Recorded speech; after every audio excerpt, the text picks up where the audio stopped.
no team has been as consistent as CSK in IPL history. I mean, they rarely miss the playoffs, and I think they've been in 10 finals, which makes it even more shocking that they're at the bottom of the table so early into the season. Now, they've lost 6 of their 8 matches, and they practically seem to be cooked for this season. And MS Dhoni even hinted that they might be looking at next season in the remaining games. So, I ask, big question, has Dhoni given up on this season? And if he hasn't, should he? I mean, look, everything suggests that it's beyond their pale now. I don't think CSK can recover from this position to reach the knockout. A lot of strange things can happen, or uncertain things can happen in sport.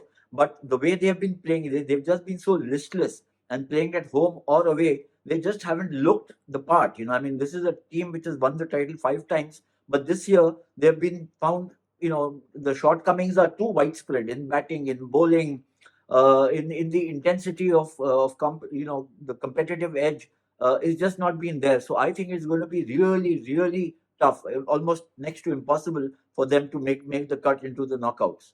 Yeah, and if you want to hear more about this, we've been doing this for the last couple of episodes because CSK have had a really horrid season. So, moving on to their opponents, Mumbai Indians had a really dominant performance, and positive news for them: Rohit Sharma is back back among the runs. He was unbeaten at the end with Surya Kumar Yadav. Things looking a little more settled for MI, right?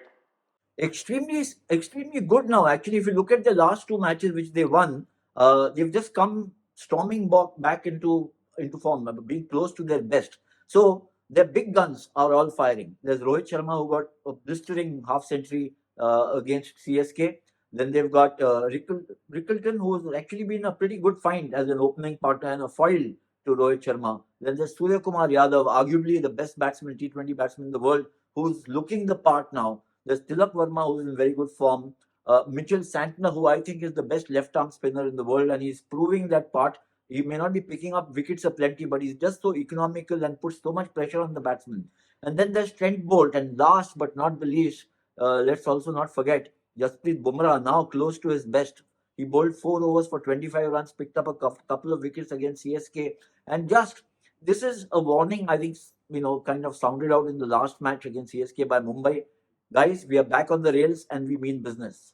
Yeah, and if you remember, Mumbai is sort of one of those teams. I mean, they've been in the position that CSK are in right now, I think, in a couple of seasons, and they've been sort of that team that, when faced with the challenge of winning every game out, all the remaining games, they do it. Mumbai do it, but CSK doesn't seem to be a team like that. But we'll talk more about that as it goes on. I want to end on quite an interesting subject, Ayaz. So this young boy did not help his team win, but he had a good outing in his first match. Made 34 on debut and even cried a little while going out. So, what are your initial thoughts on the boy? I mean, he didn't look out of place at all, did he? Not at all, and no nerves. First ball he hit for a six. I mean, that takes a lot of courage, if I might put it that, or takes a lot of naivete, because you're so new to this stage.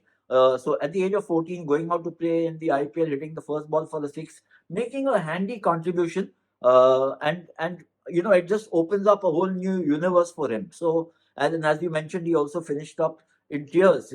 Just the sheer joy of playing, and I think this is what sport is about. You suddenly find this. He's almost like a wonder boy who's come into their mix, Rajasthan, because when he was hired or when he was bought in the auction, there were lots of sniggers and there were lots of raised eyebrows saying, "Hey, is this like putting child labor into a situation where all the adults and the big guys are playing?" But no, this guy has shown that he's got the aptitude, certainly, and also I think he's got a head which is firmly screwed on his shoulder. So he didn't look out of place or didn't look overwhelmed at all, and that sounds like a good story for young Suryavanshi. Now, of course, it remains to be seen how he goes ahead from here.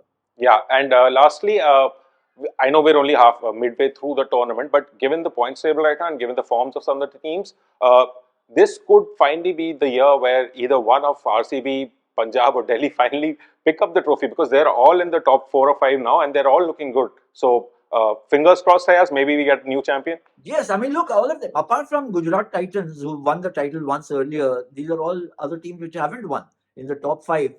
When you talk about, RCB or Punjab or Delhi Capitals or even Lucknow Super Kings, Lucknow Super Giants, sorry. So, will this be a season for a new champion? we'll have to wait and see. As I mentioned, or as we've talked about, Mumbai have come storming back. So, watch out for them. But I think RCB, very emphatic win. And I think that Virat Kohli is a run machine. We know that.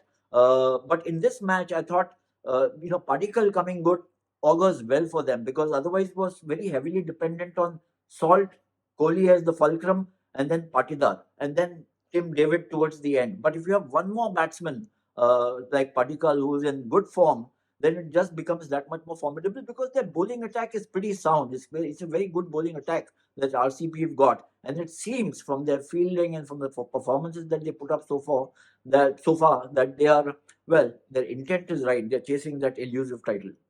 Yeah, so that there you have it. Tonight's match is GT versus KKR. GT look to establish their hold on the top of the table. So we'll come back to you after the next set of matches. So that's it for this episode of Sports Room. We'll see you next time. Thanks, Sandro. We'll catch up. Thanks. Bye.